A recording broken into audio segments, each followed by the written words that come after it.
juta ringgit bantu nelayan terjejas banjir.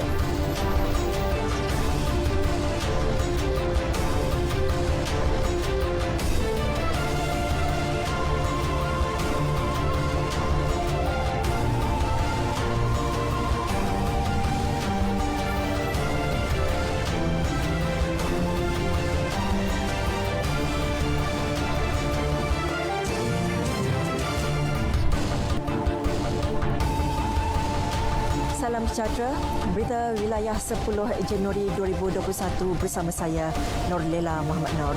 Seperti biasa, kami akan terus membawa kepada anda kemas kini berita seluruh negara.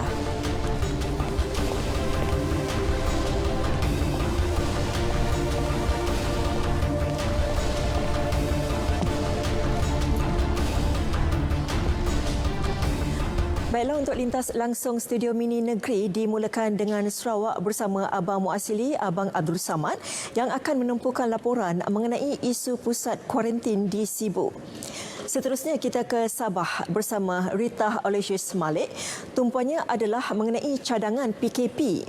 Dan akhir sekali kita ke Kedah bersama Siti Zaidah Usman. Antara fokus utamanya penjelasan kepada masyarakat berhubung pemberian vaksin COVID-19. Terus setia bersama Berita Wilayah.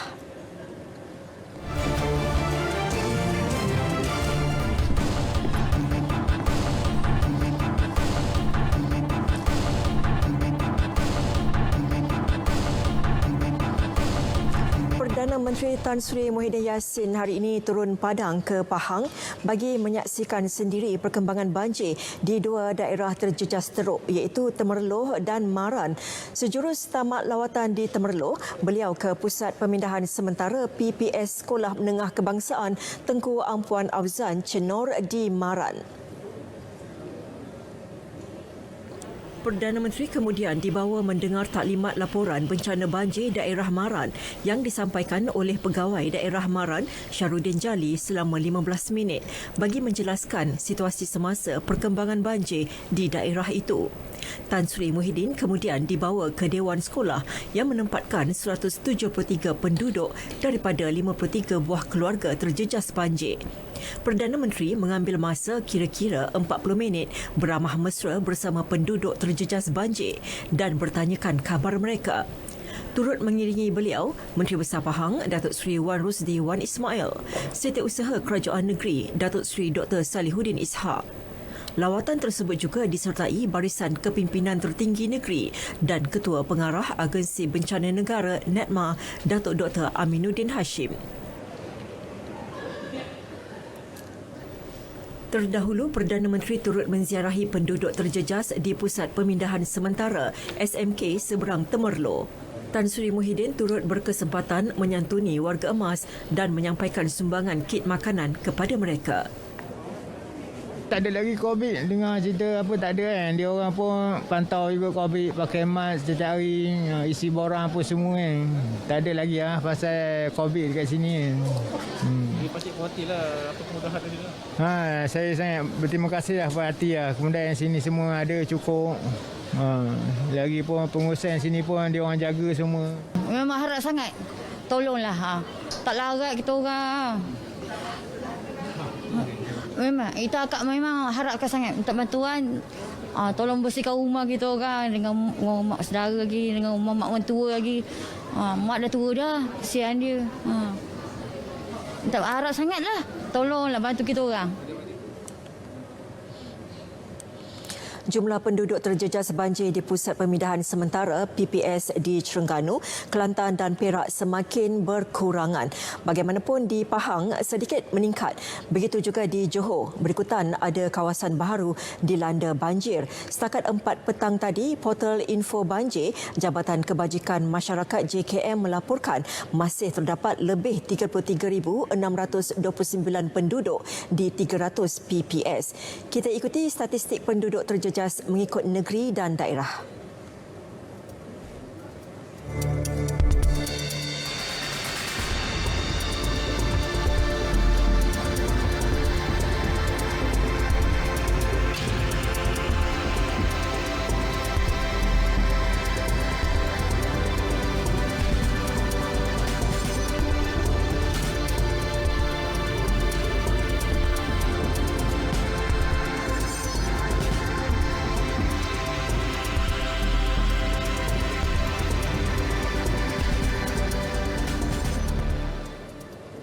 Di Terengganu, Menteri Kanan Pertahanan Datuk Seri Ismail Sabri Yaakob ketika ini membuat lawatan di Kemaman. Dan untuk laporan penuh, kita bersama Siti Jamilah Hanim Jamil di sana. Silakan Jamilah.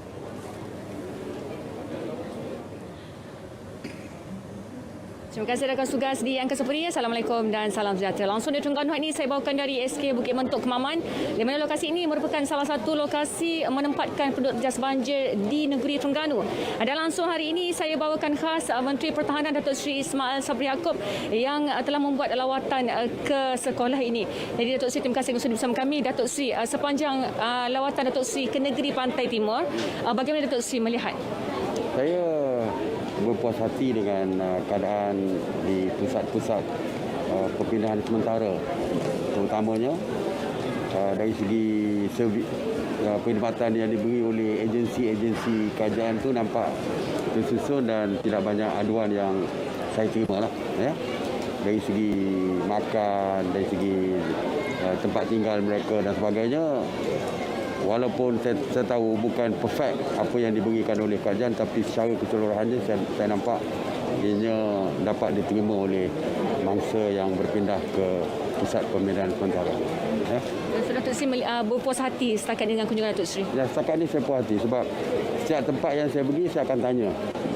Saya akan bukan interview tapi bertanya khabar dan juga tanya apa masalah yang dihadapi. Kebanyakannya kata dia okey dengan apa yang diberikan kepada mereka. Jadi tidak ada komplain yang banyak. Datuk Seri, mungkin walaupun cuaca masih lagi hujan, namun secara keseluruhan di seluruh negara penduduk jas banjir sudah semakin berkurangan. Jadi bagaimana Datuk Seri atur gerak ATM untuk program Jiwa Murni Pasca Banjir, Datuk Seri? Okey. Jiwa Murni sewaktu banjir saya dah terangkan di banyak tempat. Untuk pasca banjir ni kita dah pun bersedia untuk membantu. Yang pertamanya dari segi pemindahan pulang ke rumah. Banyak barang-barang yang perlu diangkut balik ke rumah dan sebagainya, dan kita menyediakan aset-aset kita untuk membantu membawa balik barang-barang ke rumah.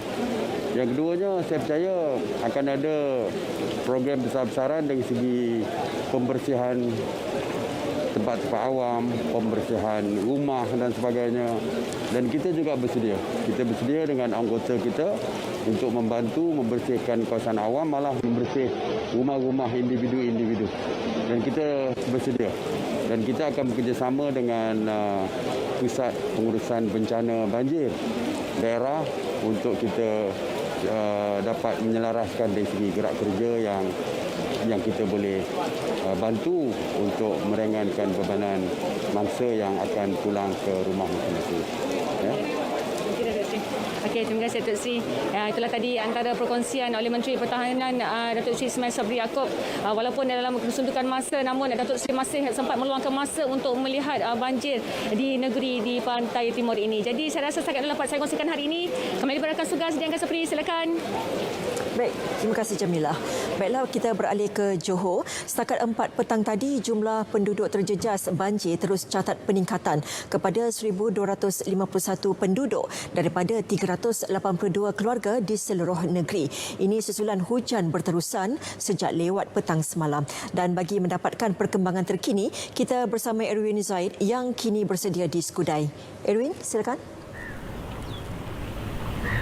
Baiklah, terima kasih rakan penyampai di Angkasa Puri. Saya kini berada di Skudai, Johor Bahru untuk membawakan maklumat terkini berkenaan situasi banjir di kawasan ini. Dan pada pemerhatian saya, keadaan semasa di sini masih lagi dinaiki air. Ekoran hujan yang masih lagi tidak turun berhenti sejak lewat petang semalam. Dan sebentar tadi saya meninjau kawasan berdekatan sungai di sini, dan saya mendapati air sungai tersebut telah melimpah keluar daripada benteng. Selain itu, beberapa rumah di kawasan ini juga dinaiki air seperti yang anda boleh lihat di belakang saya pada ketika ini. Dan juga terdapat beberapa buah motosikal yang ditenggelami air juga di belakang saya ini.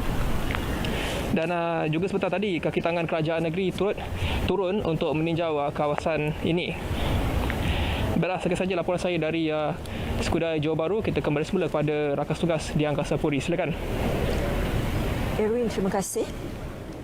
Baiklah, MKN Pahang akan terus memastikan pematuhan SOP COVID-19 diikuti penduduk terjejas banjir di PPS. Ini memandangkan terdapat trend peningkatan penduduk di beberapa PPS. Jadi kita terus saja bersama Atira Hasuah di Kuantan. Silakan Atira. Terima kasih rakan setugas. Saya kini berada di Wisma Belia Kuantan yang merupakan salah satu PPS yang masih dibuka di Pahang, dan setakat ini Pahang masih lagi mencatatkan penambahan pembukaan PPS, dan pastinya penambahan ini mengetatkan lagi prosedur operasi standard SOP yang telah digariskan oleh Majlis Keselamatan Negara MKN sendiri, terutama ketika ini negara kita masih lagi dalam pandemik COVID-19. Dan seketika bersama saya adalah pengarah MKN Negeri Pahang, iaitu Tuan Muhammad Zaira Shahli Shah Zulkifli. Baik Tuan, terima kasih Tuan kerana bersama dengan kami, dan Tuan boleh Tuan terus perincikan mengenai SOP yang perlu dilaksanakan di mana-mana PPS sebelum ianya dibuka. Okey, terima kasih atas soalan tersebut. Bagi mana-mana PPS, sebelum kita nak buka sesuatu PPS itu, pertama sekali apa yang perlu dilakukan adalah PPS itu perlukan disanitasi dulu, disinfeksi dulu, dan selepas proses disinfeksi dibuat, pemeriksaan kebersihan PPS tersebut perlu dilaksanakan bagi memastikan kawasan-kawasan bebas daripada serangga-serangga perosak seperti lipas, lalat dan sebagainya. Dan kemudian bekalan air dipastikan ada disediakan di PPS. Dan selain daripada itu, sekiranya PPS ini terdiri daripada bilik darjah ataupun dewan, kita ada peraturan-peraturan tertentu yang ditetapkan. Kalau bilik darjah ini mengikut keluasan bilik darjah tersebut, kalau kelas itu luas, maka satu kelas boleh menempatkan sehingga 3 keluarga dengan penjarakan 1 hingga 3 meter di antara kubikel. Kalau dalam dewan, penjarakan yang kita minta adalah 1 hingga 3 meter juga antara kubikel tersebut. Kemudian di setiap PPS kita memastikan bahawa ada ruang isolasi disediakan sekiranya ada antara penghuni-penghuni itu sakit, demam atau batuk, maka kita bawa ke ruang isolasi untuk dirawat. Dan kemudian selain daripada itu, sebarang lawatan-lawatan di PPS, kita perlu memastikan bahawa ada penjarakan dibuat di antara orang yang melawat dan juga mangsa banjir di dalam kubikel tersebut. Itu yang kita tetapkanlah sebelum setiap PPS itu dibuka, dan sedikit semasa PPS itu ada macam yang ada di sekarang ni lah. Okey Tuan, mungkin dengan peningkatan jumlah penduduk terjejas banjir dan juga kes harian COVID-19, jadi apa yang MKN Negeri Pahang buat untuk memastikan keadaan semuanya berada dalam keadaan selamat dan juga terkawal? Okey, berkaitan dengan mangsa banjir tadi, di PPS ini, pertama kita memastikan bahawa kawalan SOP itu dilaksanakan di setiap PPS. Seperti penyediaan hand sanitizer, pemeriksaan suhu, dan kita ada pihak kesihatan di setiap PPS bagi menjalankan pemeriksaan secara bersasar kepada penghuni PPS bagi memastikan tidak ada yang kita nampak ada simptom yang tertentu, dan bagi memastikan kalau ada antara penghuni yang mempunyai simptom maka diasingkan ke ruang isolasi tadi. Okey, baik Tuan, terima kasih atas perkongsian. Dan harus diingatkan sekali lagi, sama ada mereka yang terjejas maupun tidak dengan situasi banjir sekarang, anda dinasihatkan agar sentiasa patuh dan mengikuti SOP yang ditetapkan bagi mengelakkan wujudnya penambahan kluster baru, terutama di pusat pemindahan sementara ini. Jadi saya kira itu sahaja dari Kuantan. Kembali kepada rakan setugas. Atira, terima kasih. Baiklah, laporan RTM Kelantan berhubung mendapan di Kampung Tikat, Pengkalan Cepa yang mengakibatkan penduduk di kampung berkenaan terputus hubungan mendapat perhatian Ahli Parlimen Pengkalan Cepa, Ahmad Marzuk Syari. Beliau yang juga Timbalan Menteri di Jabatan Perdana Menteri Agama turun padang ke lokasi bagi meninjau keadaan semasa. Wartawan Majidah Ismail ada perinciannya. Jadi rumah di belakang saya ini merupakan rumah salah seorang daripada penduduk di kawasan ini yang telah roboh dalam tragedi yang sama pada 2014 dan dia telah berpindah ke seberang sana, rumah bercat kuning, di mana rumah itu sumbangan kerajaan negeri Kelantan. Jadi YB, apakah faktor yang menyebabkan kejadian yang sama berulang pada banjir kali ini? Kita telah meneliti bahawa kejadian ini seakan-akan yang pernah berlaku pada tahun 2014 apabila hujan lebat dan arus sungai yang Kelantan itu melimpah dan air daripada sungai Kelantan lalu ke kawasan sini dan melimpahi tebing dan akhirnya menerjah jalan raya yang walaupun pada 2014 kita telah bina groin ini yang untuk menghalang daripada kejadian sama berulang, tapi oleh kerana arus yang deras dan air yang agak besar dan juga hujan waktu itu menyebabkan jalan ini runtuh untuk air itu bersambung ke sungai di belakang ini. Dan pihak kita telah pun saya telah pun memanjangkan perkara ini kepada pihak JPS dan juga pejabat tanah, dan pada esok hari melalui penggawa yang ada bersama ini mereka akan turun untuk menilai bagaimana penyelesaian yang segera yang boleh dibuat untuk menangani masalah ini. Kita bimbang kalau arus hujan ini masih lagi diturun dan arus yang sama kejadian banjir ini pun berlaku, dia akan berulang. Jadi untuk penyelesaian segera pihak pejabat tanah dan GPS akan turun. Namun kita tahu bahawa penyelesaian ini agak melibatkan masa dan juga kos yang besar.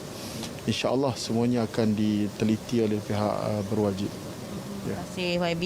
Jadi kepada penduduk di kawasan ini, di kampung Tikat ini, diminta agar bersabar kerana masalah anda mendapat perhatian pihak berwajib dan anda boleh gunakan laluan alternatif yang disediakan di kawasan sana. Jadi saya kira itu yang dapat saya kongsikan dari Pengkalan Cepa. Kembali kepada rakan penyampai di Angkasa Puri. Majidah, terima kasih. Baiklah, untuk perkembangan cuaca semasa, kita bersama Pegawai Jabatan Meteorologi Azira Samsudin. Silakan Azira. Assalamualaikum dan salam sejahtera. Carta angin semasa menunjukkan rantau negara masih lagi menerima tiupan angin dari arah timur laut dengan kelajuan yang agak kencang, terutamanya di sekitar kawasan perairan Laut Cina Selatan. Oleh itu, Met Malaysia masih lagi mengekalkan amaran angin kencang dan laut bergelora kategori kedua dan ketiga di kawasan perairan negara yang berkuat kuasa sehingga ke 13 Januari ini. Dijangkakan ketinggian ombak boleh mencecah sehingga 4.5 meter berserta kelajuan angin yang boleh mencapai sehingga 60 km per jam di kawasan perairan yang berkenaan. Seterusnya, menerusi paparan imej satelit terkini, diperhatikan ribut petir di 1-2 tempat kini sedang berlaku di negeri Perlis, Kedah, Perak serta di hampir kesemua bahagian di negeri Sarawak dan Sabah. Keadaan ini diramalkan boleh berlanjutan sehingga ke awal malam nanti. Namun kelompok awan aktif yang tebal kini masih lagi tertumpu di sekitar negeri Johor. Hujan yang sangat lebat di negeri Johor ini dijangkakan boleh berterusan sehingga ke hari esok. Oleh itu, Met Malaysia telah pun mengemas kini amaran cuaca peringkat buruk dan bahaya di kawasan yang bertanda jingga dan merah di negeri Johor ini, dan amaran ini berkuat kuasa sehingga ke hari esok. Amaran cuaca peringkat waspada turut dikekalkan bagi daerah Kuantan, Pekan Rompin, Maran Bera negeri Pahang serta di daerah Muar dan Tangkak negeri Johor yang berkuat kuasa sehingga ke 12 Januari ini, serta di bahagian barat negeri Sarawak dan juga di bahagian barat negeri Sabah yang termasuk wilayah Persekutuan Labuan yang berkuat kuasa sehingga ke 12 Januari ini juga. Oleh itu, orang ramai dinasihatkan supaya sentiasa berwaspada. Berikutan hujan lebat dijangkakan boleh berlaku di kawasan yang berkenaan dalam tempoh amaran ini berkuat kuasa. Sekian sahaja info cuaca pada petang ini. Saya Azira Samsudin. Assalamualaikum.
Lembaga Kemajuan Ikan Malaysia LKIM memperuntukkan RM1 juta kepada nelayan yang terjejas banjir di beberapa negeri. Pengerusinya, Datuk Syed Abu Hussein Hafiz Syed Abdul Faisal berkata, bantuan termasuk kerosakan bot, pukat, baik pulih rumah dan bekalan makanan. Ketika ini pihaknya sedang membuat bancian terhadap jumlah nelayan dan nilai kerugian yang dialami golongan berkenaan sebelum bantuan tersebut disalurkan. Sebelum kita bagi bantuan, kita akan nilai lah. Kalau macam dia minta bantuan baik pulih rumah kan, macam makcik tadi tu, pegawai kita akan pergi turun untuk buat semakan, berapa nilai dan sebagainya baru kita luluskan. Beliau ditemui selepas majlis penyampaian skim bantuan bencana alam dan kebajikan nelayan kepada 22 nelayan membabitkan peruntukan sebanyak RM11,400 di Kampung Matang, Taiping. Dalam pada itu, Jabatan Bomba dan Penyelamat JBPM telah menggerakkan aset tambahan ke Pahang, Kelantan dan Terengganu bagi memenuhi keperluan operasi.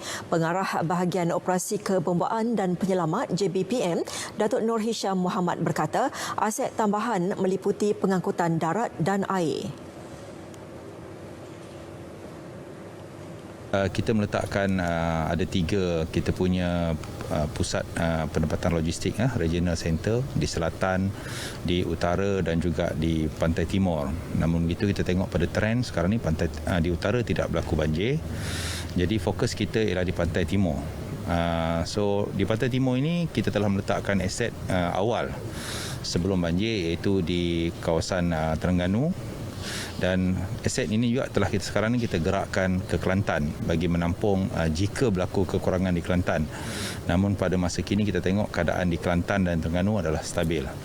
Bagi Pahang ada sedikit berbeza dia punya percaturan kita, kerana Pahang ini kita dapati bahawa berlaku cakap banjir mengejut di 2 kawasan utama, iaitu Maran dan juga di Raub. Beliau memaklumkannya kepada RTM selepas melakukan tinjauan situasi banjir di Pasir Mas serta kesiapsiagaan anggotanya. Selain aset darat dan air, JBPM turut menggerakkan 5 aset udaranya untuk menghantar barangan keperluan asas dan memindahkan penduduk terjejas ke lokasi selamat. Ini termasuk menyelamatkan mangsa lemas, haiwan dan harta benda. Ini pula nasihat kepada badan bukan kerajaan NGO atau individu yang berhasrat menghantar bantuan kepada penduduk terjejas banjir. Ketua Pengarah Jabatan Bomba dan Penyelamat, Datuk Seri Muhammad Hamdan Wahid, mengingatkan mereka agar sentiasa mementingkan aspek keselamatan khususnya ketika menggunakan pengangkutan darat dan air. Ini termasuk SOP pencegahan penularan COVID-19. Kita telah berbincang di peringkat tertinggi kerana kita percaya ada beberapa gerakan untuk memberi bantuan semasa dan juga selepas.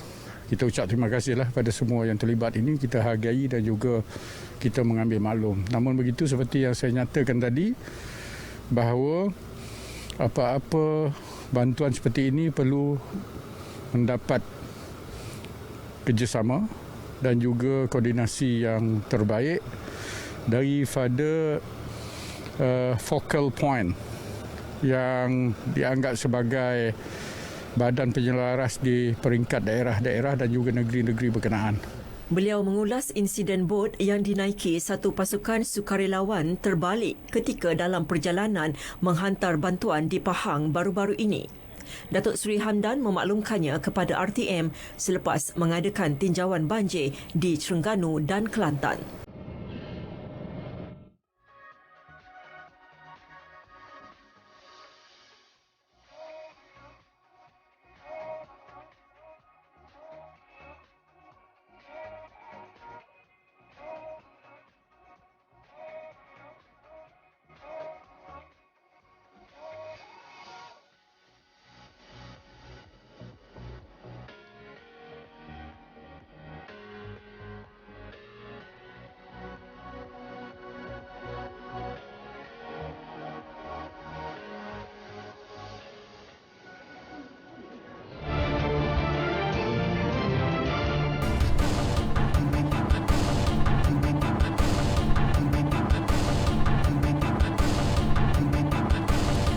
saudara lintas langsung Stadium Mini Negeri dimulakan dengan Sarawak. Antara tumpuannya berhubung isu pusat kuarantin di Sibu. Laporannya bersama Abang Muasili, Abang Abdul Samad. Silakan Abang Muasili. Terima kasih Nur Lela. Assalamualaikum dan salam hormat. Orang ramai digesa untuk tidak menyebarkan berita palsu mengenai situasi pusat kuarantin di Sibu. Menteri Muda Perumahan dan Kesihatan Awam, Dr. Anwar Rapai berkata tindakan menularkannya boleh mendatangkan perasaan kurang senang dalam kalangan penduduk ketika petugas barisan hadapan sedang berjuang memberikan perkhidmatan terbaik untuk rakyat. Dr. Anwar juga adu nangka berkata gambar yang menunjukkan penduduk di rumah panjang dikuarantin di sebuah stadium tanpa sebarang khemah khas itu adalah gambar palsu. Katanya pihak Jawatankuasa Pengurusan Bencana Bahagian Sibu belum menggunakan sebarang dewan atau stadium untuk tujuan kuarantin penduduk. Menurut beliau, stadium tertutup Sibu sudah dipersiapkan untuk dijadikan pusat kuarantin dan pihak Angkatan Pertahanan Awam sudah memasang lebih kurang 80 khemah khas Agensi Pengurusan Bencana Negara NADMA di stadium berkenaan. Katanya persiapan awal itu dibuat sekiranya keadaan memerlukan sebuah pusat kuarantin dibuka sebagai tambahan pusat kuarantin sedia ada. Beliau yang dihubungi pemberita RTM memberitahu penyebaran berita palsu seperti itu tidak mendatangkan sebarang faedah dan individu yang bertanggungjawab menyebarkan berita palsu berkenaan sebenarnya boleh dikenakan tindakan undang-undang. Dr. Anwar ketika ini masih menjalani kuarantin wajib di sebuah hotel di Sibu selepas kembali dari Kuala Lumpur. Dalam pada itu, Dr. Anwar Rapai memaklumkan 19 buah rumah panjang di Pasai Siong Sibu kini dikenakan sekatan pergerakan bagi mengekang penularan COVID-19. Jelas beliau, jumlah ini merupakan pertambahan daripada hanya 8 buah rumah panjang yang dikenakan sekatan perjalanan semalam. Dr. Anwar berkata sebanyak 2,059 orang penduduk daripada 302 pintu rumah panjang terlibat dalam sekatan perjalanan tersebut. Bagaimanapun katanya penduduk yang terlibat tidak perlu bimbang kerana bantuan bekalan makanan akan diberikan kepada setiap individu yang terjejas dan bantuan bekalan makanan sudah mula diagih kepada penduduk. Dalam pada itu, penyelaras Unit Pengurusan Bencana Pejabat Kebajikan Masyarakat Bahagian PKMB Sibu, Muhammad Afif Syafiq Muhammad Alwi memberitahu pihaknya telah selesai menyerahkan 620 bungkusan makanan asas selesai dihantar sehingga jam 10 malam tadi. Hari ini katanya pihaknya menghantar baki lebih 1,400 lagi bungkusan makanan bagi memastikan setiap penduduk menerima bantuan makanan masing-masing. Melalui perbincangan bersama dengan tuan rumah di kawasan ini, kita akan agihkan bantuan di sekatan ini saja. Jadi tuan rumah dan anak buah mereka akan ke hadapan sini untuk ambil bantuan rumah panjang mereka masing-masing lah. Ditemui di lokasi sekatan jalan raya dekat Simpang Pasai Siong, beliau memberitahu bantuan yang disalurkan ini adalah untuk kegunaan selama 7 hari dan bantuan fasa kedua akan disalurkan pada hari ke-7 sekatan perjalanan kelak. Tinjauan kru RTM Sibu ke lokasi berkenaan juga mendapati anggota tentera juga sudah mula membantu membuat sekatan jalan di kawasan berkenaan berbanding hanya anggota polis semalam. Kira-kira 5 juta pengguna perkhidmatan feri di Sarawak perlu patuh dengan prosedur operasi standard SOP di semua operasi perkhidmatan feri di bawah kendalian Jabatan Kerja Raya JKR Sarawak. Menurut Timbalan Pengarah Pengurusan Aset JKR Sarawak, Insinyur Richard Tajan, SOP atau peraturan-peraturan ini telah diwujudkan sejak operasi perkhidmatan feri pertama Sarawak di Batang Kitang pada tahun 1958. SOP bagi pengurusan feri telah lama telah diwujudkan, telah berkuat kuasa sejak feri ditubuhkan, ya. Dan ia bukan satu amalan yang baru, ya. Dan melihatkan kepada SOP yang sekarang ni memang telah disediakan bahawa penumpang-penumpang yang nak menggunakan feri, contohnya lah perlu keluar daripada kereta, lepas tu hanya driver yang membawa kereta masuk ke feri. Bila sampai di feri, cermin kereta perlu diturunkan dan seat belt perlu dibuka. Dan juga kereta bila sampai di pangkalan feri kena berhenti dekat gate. Itu adalah antara SOP dah lama dah diwujudkan ataupun telah dikuatkuasakan.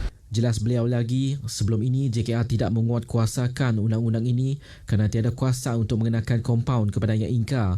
Namun selepas tragedi feri Triso yang mengorbankan 9 nyawa, pihaknya dan operator feri bertindak memaksa pengguna patuh dengan arahan tersebut jika hendak menggunakan perkhidmatan feri. Mereka yang masih ingkar tidak dibenarkan menaiki feri oleh penguatkuasa yang kini ditempatkan di 12 jeti feri sejak Isnin lalu. Beliau memberitahu demikian ketika menjadi tetamu segmen Cerita Pagi Sarawak dalam rancangan Selamat Pagi Malaysia di TV1 litas langsung dari jeti feri Rambungan. Untuk rekod, feri Rambungan mencatatkan penggunaan tertinggi tahun lepas iaitu 926,000 kenderaan, diikuti Muara Lasa 481,000, Batang Paluh 462,000. Dalam tempoh yang sama, feri Triso pula mencatatkan jumlah sebanyak 351,000 kenderaan dan kesemua laluan ini merupakan jalan pesisir yang popular kerana tempoh perjalanannya yang singkat berbanding jalan utama. Dalam pada itu, Insinyur Richard Tajan memaklumkan JKR Sarawak akan menetapkan zon operasi feri dalam masa terdekat. Ini bertujuan untuk menambah baik peraturan-peraturan operasi perkhidmatan feri sedia ada. Insinyur Richard menambah, penetapan zon ini sudah dicadangkan dan dalam peringkat perbincangan sebelum diusulkan untuk kelulusan dan penguatkuasaan yang melibatkan perjumpaan dengan operator-operator feri jurutera bahagian seluruh Sarawak bagi mengenal pasti langkah pelaksanaan zon operasi ini. Feri operation zone ni kita akan anggalkan daripada gate terus ke gate yang sebelah sana tu. So that is kita punya zone ferry operation zone. That's why within that ferry operation zone it's just like a very strict zone, macam military zone juga. Tambahnya lagi, zon ini akan melibatkan pemasangan papan tanda amaran untuk mematuhi peraturan perkhidmatan feri supaya semua proses naik dan turun feri lebih teratur dan selamat selain pengguna tidak dibenarkan menggunakan perkhidmatan feri jika gagal mematuhi peraturan tersebut. Menurut beliau, perkhidmatan feri Rambungan merupakan laluan feri paling sibuk antara 12 sedia ada di seluruh Sarawak dengan jumlah terkumpul 926,000 tahun lalu atau secara purata 2,700 kenderaan sehari. Majlis Pecah Tanah bagi projek pembinaan Jambatan Batang Lupar di Sibuyau akan diadakan pada 18 Januari depan. Menteri Muda Infrastruktur dan Pembangunan Pelabuhan Datuk Julaihi Nerawi memberitahu Majlis Pecah Tanah tersebut akan disempurnakan oleh Ketua Menteri Datuk Petinggi Abang Johari Tun Openg. Datuk Julaihi menjelaskan jambatan sepanjang 5.1 km itu menelan kos berjumlah RM848 juta dijangka siap sepenuhnya dalam tempoh 48 bulan. Beliau turut memaklumkan bahawa projek itu dibiayai sepenuhnya oleh Kerajaan Sarawak bagi menggantikan perkhidmatan feri di kawasan tersebut apabila ia siap kelak. Beliau berkata demikian kepada pemberita semasa lawatan tapak Majlis Pecah Tanah Jambatan Batang Lupar dekat Sibuyau. Beliau dalam pada itu juga memberitahu beberapa projek pembinaan jambatan di kawasan pesisir di negeri ini sedang giat dilaksanakan, termasuk kerja-kerja di lapangan iaitu Jambatan Batang Lupar 2 di Seri Aman dan Jambatan Batang Saribas yang mana Majlis Pecah Tanah belum dilancarkan. Sekian berita wilayah dari Sarawak. Kembali bersama Nurlela di Angkasa Puri. Silakan. Abang Wasili, terima kasih. Baiklah, cadangan agar Perintah Kawalan Pergerakan dilaksanakan semula memerlukan penelitian menyeluruh. Dan untuk laporan penuh, kita langsung ke Sabah bersama Rita Aloysius Malik di sana. Silakan Rita. Norlela, terima kasih. Selamat petang dan salam sejahtera. Seramai 106 individu di kompaun kerana melanggar Perintah Kawalan Pergerakan Bersyarat PKPB di sebuah pusat hiburan di Kota Kinabalu malam tadi. Individu berkenaan terdiri 68 lelaki dan 38 wanita berusia 20 hingga 30-an. Kesemua mereka didapati melakukan kesalahan di bawah Peraturan-Peraturan Pencegahan dan Pengawalan Penyakit Berjangkit nombor 8, Peraturan 10 dan boleh dihukum di bawah Peraturan 11. 16 daripada mereka iaitu 9 lelaki dan 7 wanita itu juga dikesan positif dada melalui ujian saringan air kencing yang diadakan secara rawak. Sementara itu, pemilik pusat hiburan ini akan didakwa di bawah Akta Hiburan. Pusat hiburan ini yang telah diserbu sebanyak 3 kali juga didapati gagal memperbaharui lesen perniagaan. Demikian menurut Ketua Polis Daerah Kota Kinabalu, ACP Habibi Majinji kepada media yang ditemui selepas op COVID-19 berkenaan. Kebanyakannya pusat hiburan seperti pub, mereka salah guna lesen yang ditetapkan, permit yang telah ditetapkan sebab mereka hanya menggunakan lesen kafe. Tetapi sebaliknya mereka ada membuat hiburan, muzik dan sebagainya. Yang mana ini adalah tidak dibenarkan lagi setakat ini. Justru ACP Habibi berkata op COVID-19 akan diadakan dari semasa ke semasa bagi memastikan orang ramai sentiasa mematuhi SOP PKPB di tempat awam. Berdasarkan kenyataan Pesuruhjaya Polis Sabah, Datuk Hazani Ghazali baru-baru ini, peratusan pematuhan rakyat terhadap PKPB di negeri ini menunjukkan penurunan daripada 98% kepada 95%. Persatuan Majikan Sabah merayu agar cadangan beberapa pihak yang mahu Perintah Kawalan Pergerakan PKP dikuatkuasakan semula di Sabah diteliti secara menyeluruh sebelum dipertimbangkan. Ia bagi mengurangkan impak yang dihadapi majikan dan pekerja.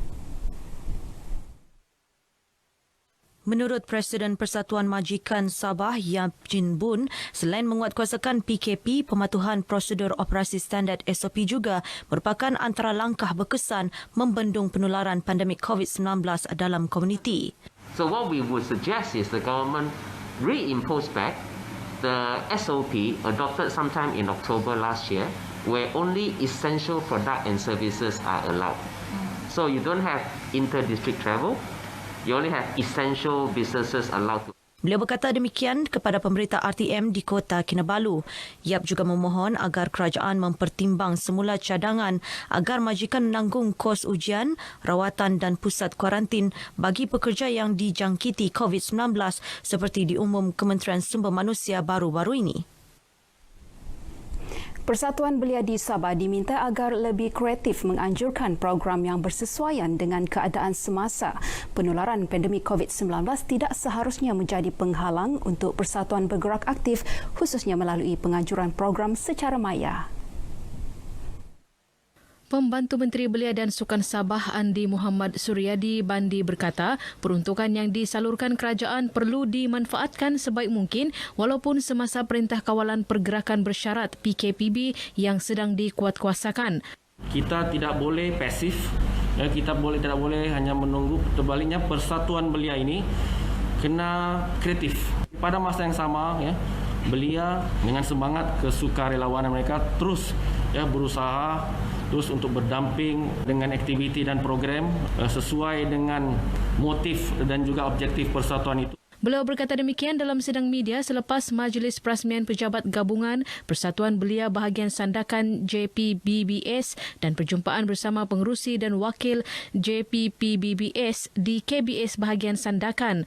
Dalam pada itu, Andi turut menggesa belia di Sandakan agar meningkatkan budaya berpersatuan dengan menganggotai Persatuan Belia Berdaftar. Ini kerana aktiviti persatuan mampu menyemai nilai-nilai kepimpinan dan mengukuhkan semangat perpaduan serta kerjasama dalam kalangan ahli.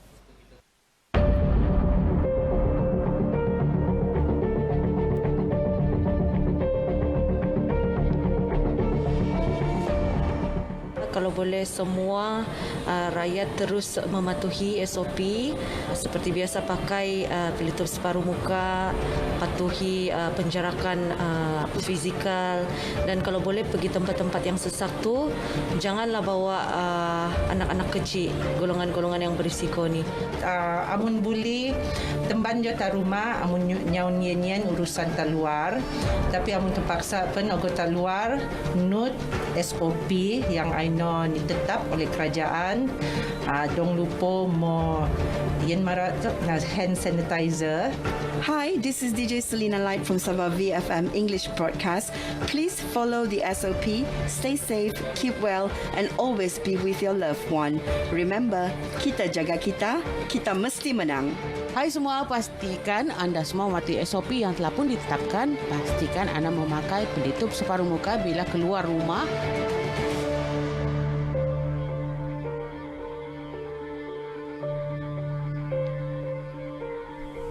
Baik, sekian berita dari Sabah petang ini. Jangan leka terus patuhi SOP. Pandemik COVID-19 belum berakhir. Kembali bersama Norlela. Baiklah, sekarang kita ikuti pula lintas langsung dari Kedah.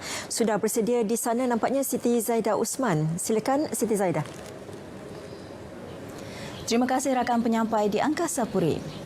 Bermula Februari ini, kira-kira 1 juta rakyat Malaysia akan menerima suntikan vaksin COVID-19 selepas barisan hadapan pesakit kronik seperti pesakit buah pinggang, sakit jantung, paru-paru dan diabetes turut akan menerimanya.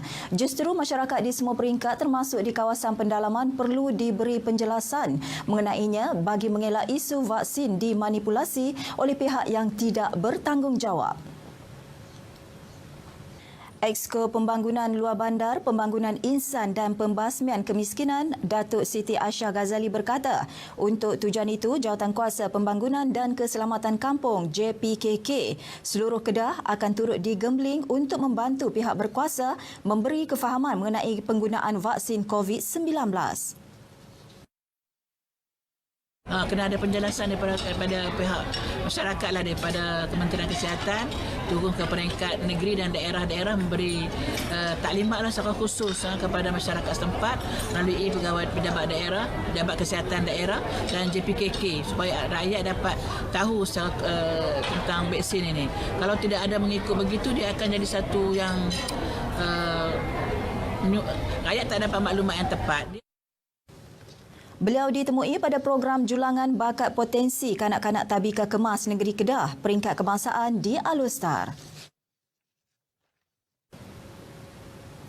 Isu pembuangan sampah melalui kenderaan menjadi fokus tim Kayuhan Peduli dengan menjalankan aktiviti pembersihan sambil berkayuh di sepanjang jalan di daerah Kota Star. Kempen itu bertujuan menyedarkan masyarakat mengenai kesedaran sivik dan kebersihan serta keindahan di sekitar Bandaraya Alustar. Kempen itu melibatkan 20 ahli kumpulan Kayuhan Peduli di sepanjang Jalan Langgar ke Alustar dan Jalan Sukemenanti. Sebab itu saya mengambil inisiatif ini, walaupun perkara ini nampak macam biasa-biasa saja, tetapi pada saya isu ini amat perlu kita ketengahkan supaya masyarakat ambil peduli tentang hal seperti ini. Kerana isu kebersihan ini kita bukan sahaja kebersihan di jalan raya, tetapi juga isu kebersihan ini juga meliputi kebersihan di taman-taman awam, di longkang-longkang, di kawasan-kawasan perumahan, di kawasan-kawasan perniagaan dan sebagainya. Jadi atas inisiatif Datuk pada hari ini kita membuat sambil kaya sambil petik sampah. Jadi bagi saya ini salah satu cara yang terbaiklah untuk kita mengingatkan pada rakyat-rakyat supaya prihatin pada keadaan sampah yang banyak. Saya yang pertamanya satu aktiviti Kayuhan ni untuk kesihatan. Yang keduanya saya join Kayuhan ni adalah untuk kita punya tujuan lah membantu orang dan sebagainya. Sambil kita buat Kayuhan tu, kita tengoklah kebersihan yang kita tengok di kawasan-kawasan yang kita ronda ni. Untuk aktiviti akan datang, pasukan berkenaan akan memfokuskan kepada kebersihan sungai bagi mempertingkatkan rasa kecintaan terhadap sungai, khususnya dalam kalangan generasi muda. Meskipun sudah berusia lebih 110 tahun, rumah kayu tradisional bercirikan kemelayuan Astana Bidasari yang terletak di Laman Laksmana, Jalan Datuk Kumbar Alustar masih utuh, teguh dan mempunyai seni ukir yang berkualiti. Pemilik Astana Bidasari, Datuk Seri Ibrahim Abdul Rahman berkata, rumah tersebut merupakan binaan rumah kutai perak yang berasal dari bota dan diperbuat daripada kayu cengal batu. Rumah itu terletak di tepi tebing Sungai Perak sebelum beliau memindahkannya ke Laman Laksmana dan diubah suai mengikut reka bentuk asal. Datuk Seri Ibrahim yang juga bekas Ketua Pengarah Penerangan juga berhasrat menjadikan Astana Bidasari sebagai pusat kecemerlangan busana Melayu selain lokasi pelancongan menarik di Kedah. Dan hasrat saya membina sini, kebetulan saya ada tanah di tepi bendang ini, untuk dijadikan sebagai satu pusat kecemerlangan busana Melayu. Jadi di sini kita boleh berbusana Melayu, kita tidak akan rasa segan kerana masyarakat kita, khusus masyarakat Melayu, sudah semakin melupakan busana kita. Dan yang lebih malang lagi apabila kita rasa malu untuk memakai pakaian budaya kita. Sementara itu, pengerusi Kelab Rimba Aerobik RAC, Datin Seri Wendy Tam berkata, RAC akan menggunakan Laman Laksmana berlatar belakangkan Astana Bidasari untuk aktiviti Zumba dan tarian. Pemandangan dengan keindahan rumah tradisional yang tersenggam indah ini. Jadi ianya orang cakap dapat macam kita flashback zaman dulu-dulu kan, tradisional macam ambil orang cakap macam membakar lemang dan sebagainya. Laporan itu tadi mengakhiri lintas langsung dari Kedah untuk kali ini. Assalamualaikum, salam sejahtera, kembali ke Angkasa Puri.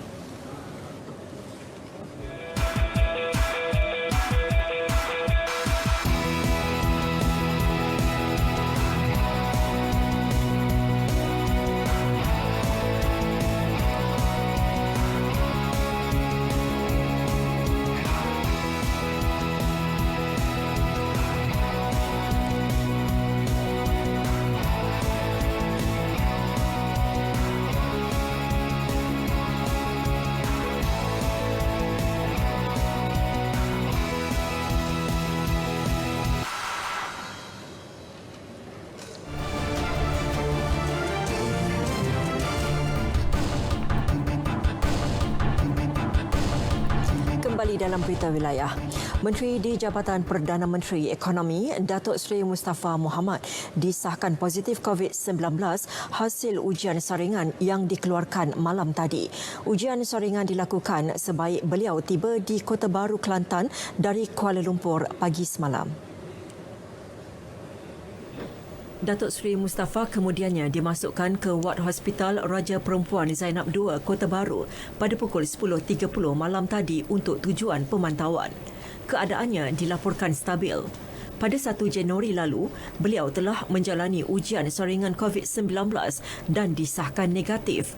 Dalam satu kenyataan yang dikeluarkan pejabatnya, Datuk Seri Mustafa memohon maaf atas kesulitan yang timbul. Pada masa sama, memohon agar semua pihak berdoa agar Allah memudahkan setiap urusan.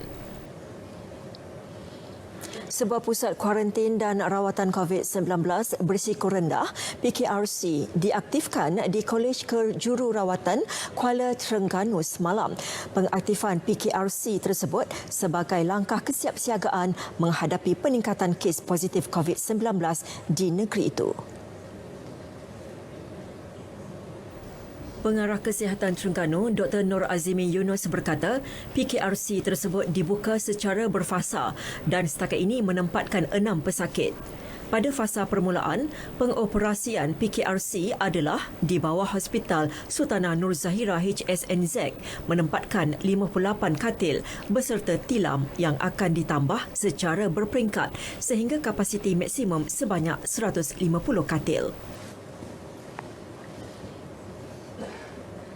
Jadi dari segi penjelasan dan sebagainya dia sangat mudah sebab PKRC ini diletakkan di bawah jagaan pengarah Hospital Sultanah Nur Zahirah Kuala Terengganu. Jadi pakar kita datang secara berkala dan dia mudahlah sebab dia berada dalam kawasan hospital.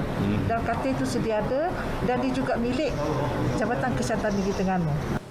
Beliau berkata demikian selepas mengiringi pengerusi jawatan kuasa Kerajaan Tempatan Perumahan, Kesihatan dan Alam Sekitar Negeri Terengganu, Dr. Alias Razak, menyempurnakan pembukaan PKRC secara rasminya beroperasi sepenuhnya hari ini. 6 pusat kuarantin telah dibuka di Terengganu, iaitu 4 di Institut Pendidikan Guru Batu Rakit, 1 di Akademi Bomba dan Penyelamat Wilayah Timur Marang dan 1 lagi di Institut Latihan Islam Malaysia Wilayah Timur Besut. Selain 2 lagi iaitu Pusat Latihan Pengembangan PLPP Wilayah Timur Wakaf Tapai dan Darul Iman Training Centre DITC Kemaman.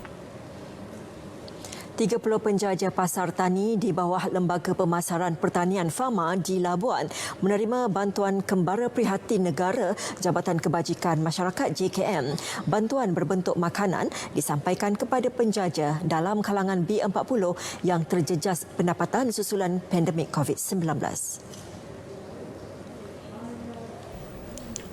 Pengarah JKM Labuan, Ansyari Martasat berkata, program turut mendapat kerjasama Jabatan Penerangan dan Yayasan Pembangunan Labuan YPL. Bantuan wang tunai juga diberikan bagi membantu persekolahan anak-anak penjaja berkenaan.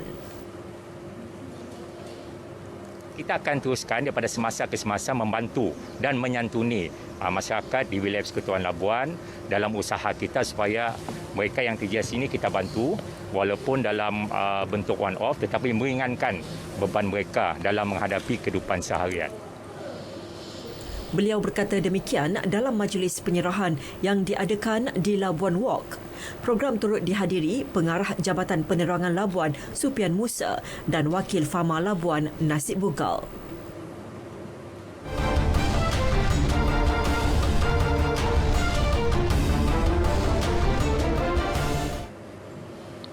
Pelaksanaan undang-undang baharu dalam sukan silat akan dibuat dalam masa terdekat oleh Persatuan Seni Silat Gayung Malaysia PSSGM bagi memudahkan pesilat memahami teknik terkini yang diperkenalkan oleh Persekutuan Silat Antarabangsa Persilat. Undang-undang baharu itu yang sepatutnya bermula pada tahun 2020 hanya akan dilaksanakan pada tahun ini memandangkan tiada sebarang kejohanan silat dipertandingkan di dalam negara maupun di peringkat antarabangsa sepanjang tahun lalu.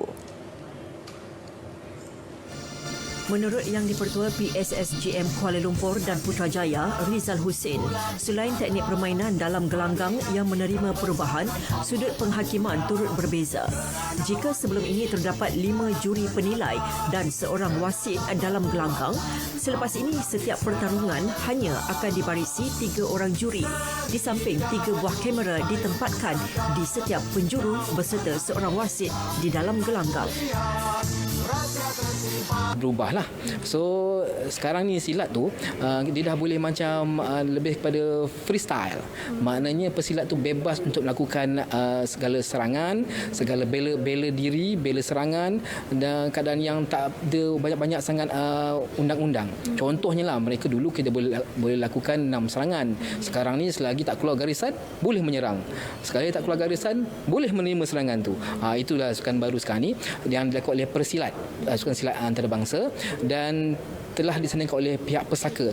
Ujar Rizal, pihak PSSGM kini bersedia untuk mengadakan beberapa program pengenalan kepada semua anak gayung agar mereka lebih memahami perubahan peraturan tersebut dengan sasaran utama persiapan ke Sukan Asia 2022. Beliau ditemui pemberita RTM selepas menjadi tetamu dalam rancangan Selamat Pagi Malaysia pagi tadi di Angkasa Puri.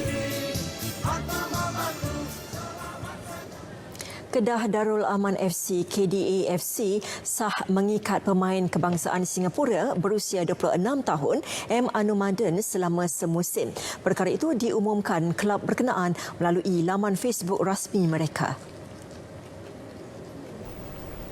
Bekas pemain kelab Hougang United FC, HUFC itu akan mengisi kuota pemain import ASEAN milik Syakir Hamzah sebelum ini.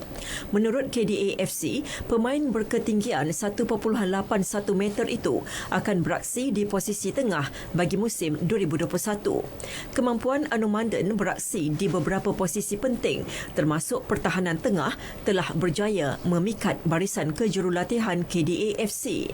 Anumaden dan Aidil Syarin pernah bekerjasama ketika di Home United pada musim 2017 dan 2018. Pasukan itu yakin kehadiran pemain berkenaan dapat membantu skuad hijau kuning membentuk pasukan yang mantap bagi menghadapi musim 2021. Kedah mengekalkan 3 pemain import musim lalu iaitu Kipre Cece, Kepas Sherman dan Renan Alves. KDA FC sebelum ini turut mengikat bekas pemain UiTM FC Rabih Ataya secara pinjaman selama setahun. Baiklah, kita ke berita seterusnya. Kesempurnaan ketika beribadah menjadi keutamaan umat Islam. Dalam ibadah solat misalnya, penentuan penanda arah kiblat amat penting bagi memastikan syarat sah solat dipatuhi. Justru Jabatan Mufti Negeri Melaka kini menawarkan perkhidmatan berkenaan dalam memberi keyakinan kepada umat Islam. Ikuti laporan wartawan Nur Amalina Abdul Halim.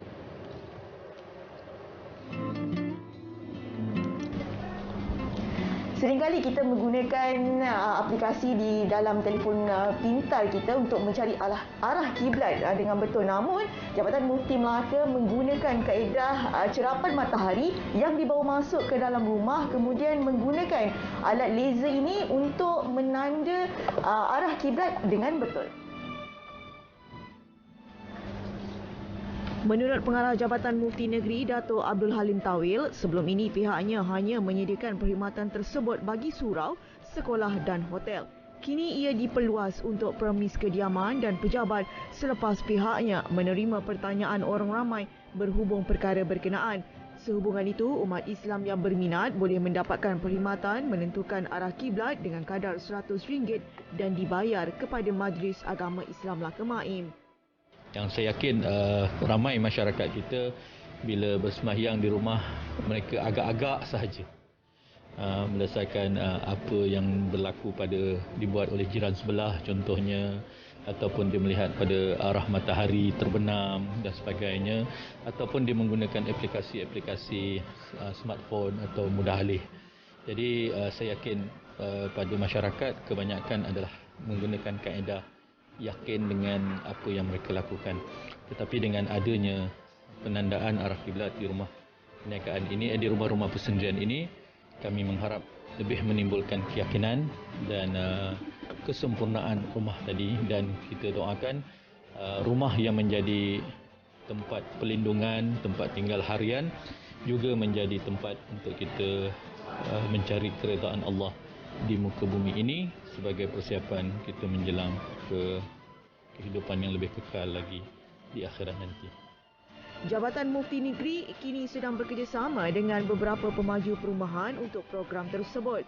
Sementara itu, mereka yang ditemui menyambut baik perkhidmatan yang ditawarkan dan berharap ia dapat diperluaskan ke semua negeri. Selepas adanya benda ni, soal penanda arah kiblat ni, saya rasa bila kita nak beribadah tu, kita nak bersembahyang tu, makna kita yakinlah ke mana arah tuju kita, kiblat kita tu, makna kita tidak ada was-was lagi lah tujuan kita tu. Untuk memastikan arah kiblat kita yang selama ini mungkin betul, mungkin tak betul, kita tak tahu. Dengan adanya program sebegini rupa, kita dapat memastikan yang arah kiblat itu kita ini yang kita ini adalah benar sebenar-benarnya lah. So pandangan saya fees yang dikenakan ni sangat-sangat berpatutan sebab saya dah tinggal rumah ni dalam 3 tahun so biasalah kita menggunakan apps saja kan, tapi tak ada confirmation lah berapa tepat accurate apps ni kan. Permohonan boleh dibuat secara dalam talian atau berhubung terus dengan Jabatan Mufti Negeri di talian 06 284 7920 atau 284 7921. Laporan Nur Amalina Abdul Halim, Berita RTM. Baiklah saudara, laporan itu tadi mengakhiri Berita Wilayah 10 Januari 2021. Sentiasa mengimbas My Sejahtera di lokasi yang anda tujui. Bersama-sama kita cegah penularan COVID-19 kerana kita masih belum menang. Dengan itu, Assalamualaikum dan salam sejahtera.